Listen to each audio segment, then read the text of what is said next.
the Daily Exchange. We're back. We're talking about all the adoption and methods that companies, businesses, people and governments all around the world are using blockchain for. And we're back right after this, guys. See you soon.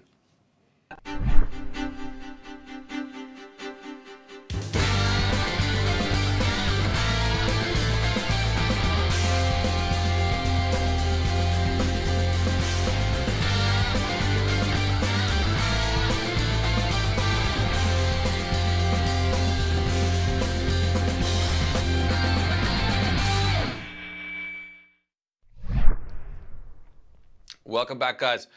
We are here grimly bearing our bear market right now, and we are back talking about trading trends right now. Bitcoin trading at around 3,879, just had a small move up, about 2.25%.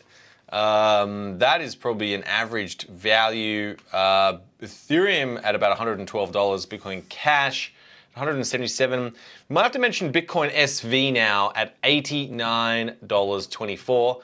It has potentially become, could be the winner, and we'll talk about that in a second. But definitely the 21-month exponential moving average has been broken on the 15th of November. Omar Godbol reports that Bitcoin is likely to close below one of its long-term support levels, which is interesting.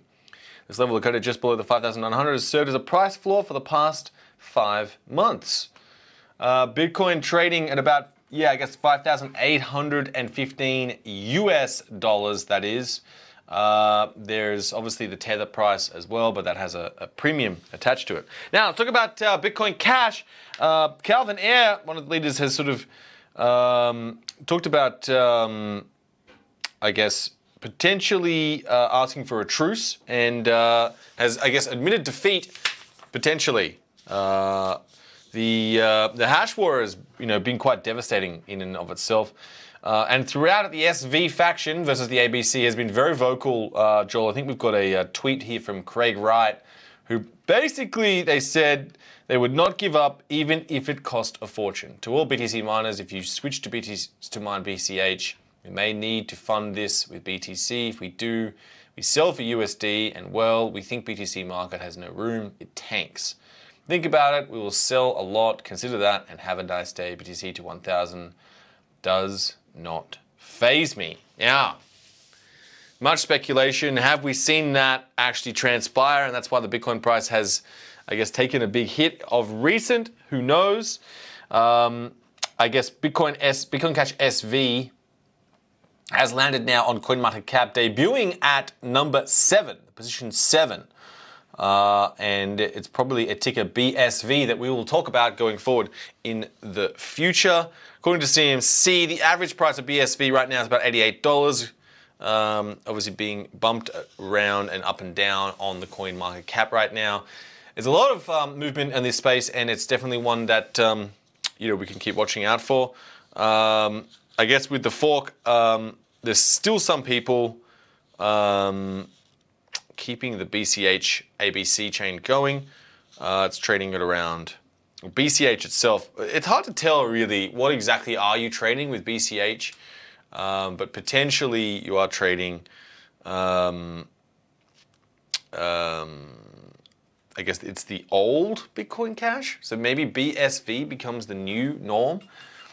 We'll find out. We will find out. Ethereum now has had some interesting news about on-chain protocol token bridge, allowing for universal swaps of ERC20 tokens. In other words, you can, what they're calling a cross-chain protocol. You can get 2 tokens and trade them amongst each other without having to go in and out of Ethereum. Because normally you say you would just sell one token into Ethereum and then you have to go and buy the other token.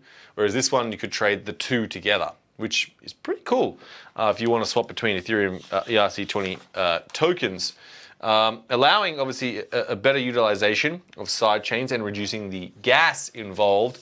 Is that good for Ethereum itself on the protocol? Maybe, maybe not. Maybe you'd have more transaction and more gas, therefore more fees to support the network. Some uptake of Token Bridge has been taken up by Virtue.poker, Virtue.poker, as to cut transaction fees. ColuNetwork.js, sorry, Colu Network with an E, Colu Network with an E on the end, is link its own payment network sidechain to the Ethereum network, and Token Bridge has also been used on Sentinel chain in its marketplace networks. Ethereum did touch below $100 of recent, and is one definitely has been very scary, but something which I don't think is going anywhere right now. That's obviously not financial advice. Tron, Justin Sun, the guy just keeps coming out with more and more news. He's encouraging developers to migrate to Tron because there's lower gas fees and more transactions per second. Joel, if you want to bring up his tweet. He's obviously been known to antagonize a lot of, I guess, Ethereum loyalists. He says, in the bear market, Ethereum developers should migrate your token to Tron immediately. 1, 0 transaction fee, no gas on Tron. 2, compatible to ETH, 0 migration cost. 3, 2,000 transactions per second. 4, Tron DEX listing, you can easily increase your token value 100% with high liquidity. I guess in terms of getting developers on board, I'm not sure if many people are moving to Tron to build on. I think more Ethereum and EOS right now seem to be the most popular developer chains and protocols. Having said that, Sun has announced a Tron Accelerator hackathon with a $1 million prize pool. Joel, if you want to bring that up, it's obviously to build their dream dApp. Tron is unveiling a $1 million USD program to support developers realizing their dApp and blockchain innovation. Obviously himself, Justin, will be a judge, and it will be at their first international summit in San Francisco on January 18. Recently, Tron was also added to Huobi's mobile wallet, which is great for Tron fans. And for the hackathon, that is running from December 1st through to January 4th. Tron is currently trading at 1.2 cents. Kind of stable in terms of price. All right, let's talk about adoption of cryptocurrency around the world. There's obviously a lot of different areas, and we'll start, I guess, first with government. Ohio has allowed people to now start paying their taxes with cryptocurrency, which is very exciting news. Ohio Senator Matt Dolan said in August, in order for Ohio to compete for new investment and jobs, we must welcome innovation, new technology, and advanced energy. Embracing blockchain technology is a step forward to achieve these goals. Now, that's a bold move for a government to take up a cryptocurrency in terms of paying tax, because paying taxes is one way that governments ensure that their currency that they issue is used, because you can't pay for your US federal taxes in any other currency apart from US dollars, so people must buy US dollars. You can't pay for your UK taxes without buying UK pounds. So allowing a state government to pay its taxes in cryptocurrency does change quite a few things, and I guess the dynamics there are very interesting. Some of the benefits mentioned on the ohiocrypto.com website are real-time tracking of payments to the blockchain, security, cryptocurrencies cannot be transferred to third parties without user initiation, thereby practically eliminating fraud, low fees, transparency, anyone can view all transactions on the blockchain network. This might swing both ways though, and it's likely that some businesses don't really want their tax payments and the financials that can be deduced from them to be laid out for competitors. Interesting. In terms of government bonds, that has also been a new area where cryptocurrency is being used, where the United Arab Emirates and Austria issuing government bonds using the blockchain. We've got there's a little screenshot here, I guess, of the UAE. Joel, if you've got that there. And it is built a Sharia compliant bond, which is really cool, called a sukuk. Had been sold privately using a blockchain. It was around $1 million worth from a larger $500 million sukuk bond, which is great. The Department of Finance and Smart Dubai office. The Department of Finance and Smart Dubai office. That's a new government body. Never heard that before.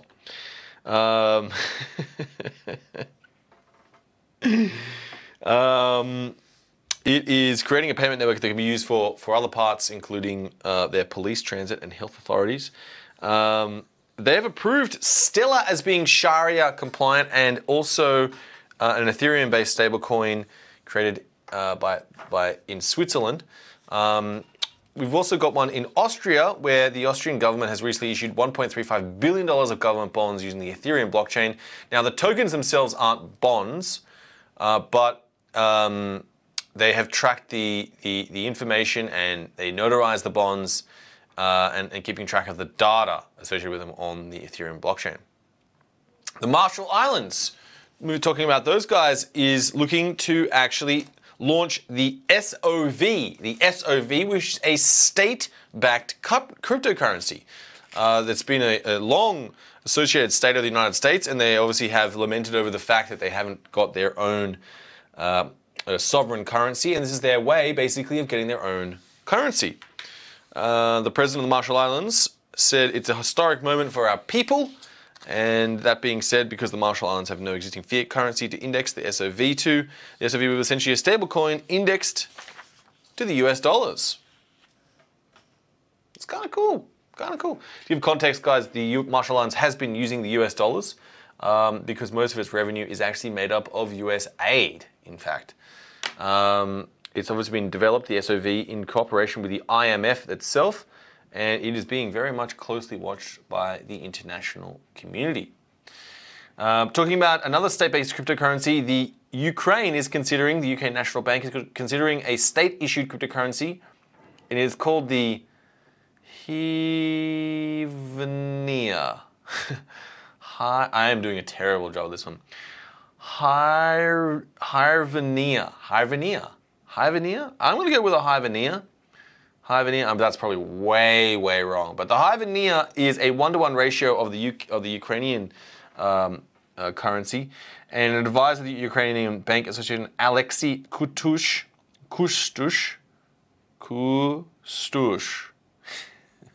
I feel bad when I mangle people's names like this. Joel, do you like pronouncing people's names?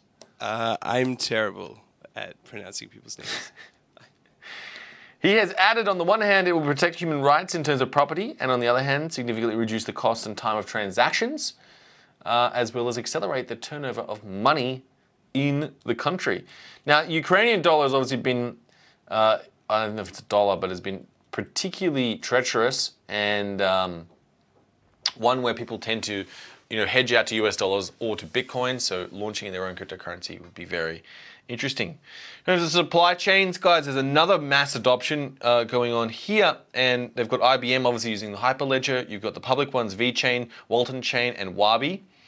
And they have been definitely an up-and-coming part. Now, the key use cases have been United Nations expanding blockchain with their aid program. They did a trial with 100,000 refugees in the Middle East with their digital identity system. It was the little scanner of people's eyes, and it was stored on the blockchains for identity, so it couldn't be faked. And they suggested that they've saved over 40,000 in transaction fees, which is very interesting.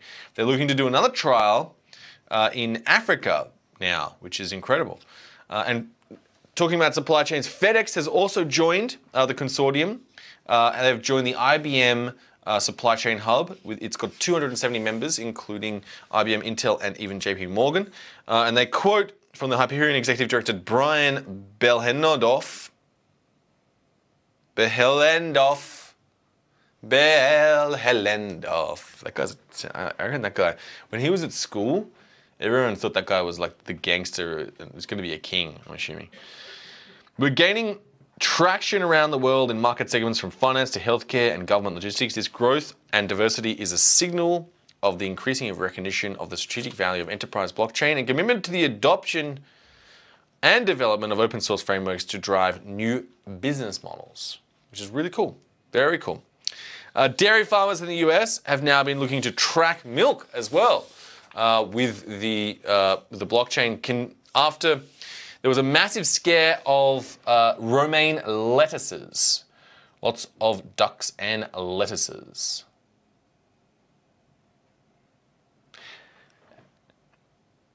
So that was with Walmart trying to fix that scare, and so they're trying to avoid that as well.